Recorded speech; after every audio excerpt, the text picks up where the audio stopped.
Hi guys, Mr. Talbot here for you. This is our second video, kind of to help you get through the Age of Exploration and Enlightenment PFA workshop.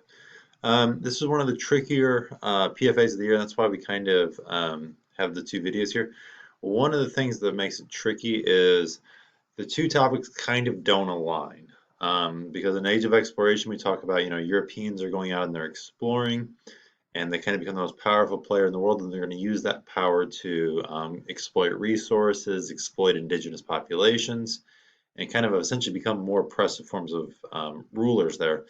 This happens right on the eve, and then at the same time as in Europe, the people that are in Europe, and then eventually in the United States, are going to be like trying to create less oppressive forms of government. And that's kind of the weird juxtaposition that we find ourselves in here. Um, Big thing about the Enlightenment, though, is it's kind of inspired in part by this idea of human reason. Um, the idea that we can logic and we can figure things out to understand the world.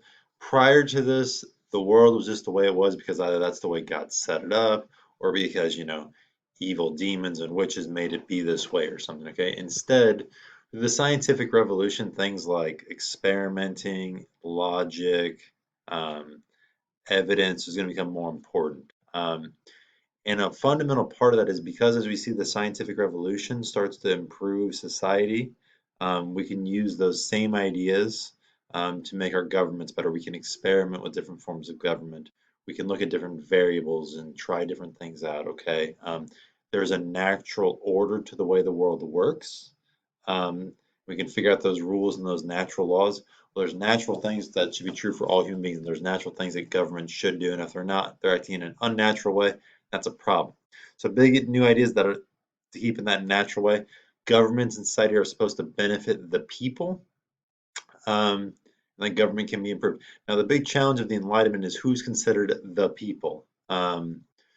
This is in a time period, so like I said, of intense oppression, things like slavery, things like taking away of Native American land, coercive labor systems for Native Americans. So all that's going on at the same time. So who are we considering the people? Are women considered part of the people? Are poor people? What about immigrants? So all these different things. Now, another thing in the Enlightenment, we're going to see a lot of these things are going to be challenging religious authority.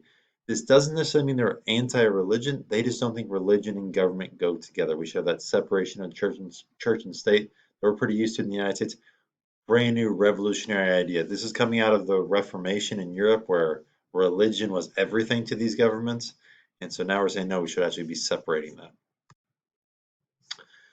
So some ideals of the Enlightenment. We should reject absolute monarchs and absolutism. So people should, government should have limits on their power, and those limits on those powers of their monarchs, that's going to give people more freedom. And again, you know, are we giving freedom to slavery? Well, the people of Haiti are going to say absolutely. First country in the to abolish Haiti. Mexico is going to be along the same lines. United States, not so much. Um, People have natural rights is another big Enlightenment idea. John Locke is going to be kind of the godfather of this idea. He's going to say life, liberty, and property.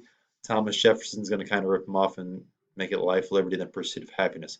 The big idea for both Locke and Jefferson is that government has a responsibility to protect those rights. The kind of anti-Locke and somewhat anti-Enlightenment guy is Thomas Hobbes here, who says governments provide us protection. They can take away your freedom because protection is more important than freedom. They can take away your rights. Locke says absolutely not. If the government takes away your rights, you have a right to overthrow them.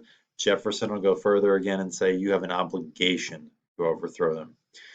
And out of these Enlightenment ideas like the natural rights come this belief that, all people are created equal. We have this idea of equality. And again, who are you considering people? Thomas Jefferson's a slave owner, but he writes all people are created equal. Everyone has these natural rights. So that's one of the big, challenges of studying Enlightenment thinkers. Eventually, we're going to see in the next unit this idea of nationalism, that people should be able to pick their rulers and who rules over them. That power for government comes from the people, consent of the governed, not from divine right, from God, like rulers back then, like King Louis would have said. So big key idea is the social contract. So there's this idea that, hey, like the state of nature is awful. That is the world without governments. People are killing each other. There's no protection of property. And so Thomas Hobbes is going to say, hey, you got to give up freedom for protection.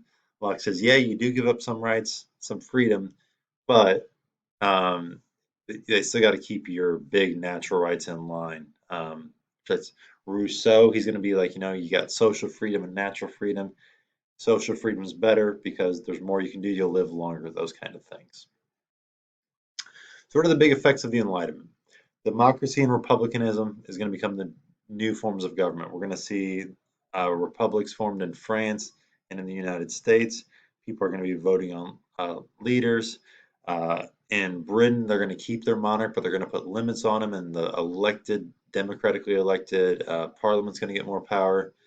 Individuals are going to have rights that are going to be protected. We're going to see things like the Bill of Rights, the rights of man in France.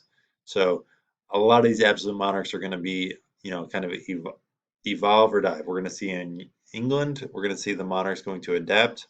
In France, the monarch's going to be beheaded. In Russia, the royal family is going to try and implement some of these ideas and then actually end up getting killed themselves in a different kind of revolution that we'll get to later on.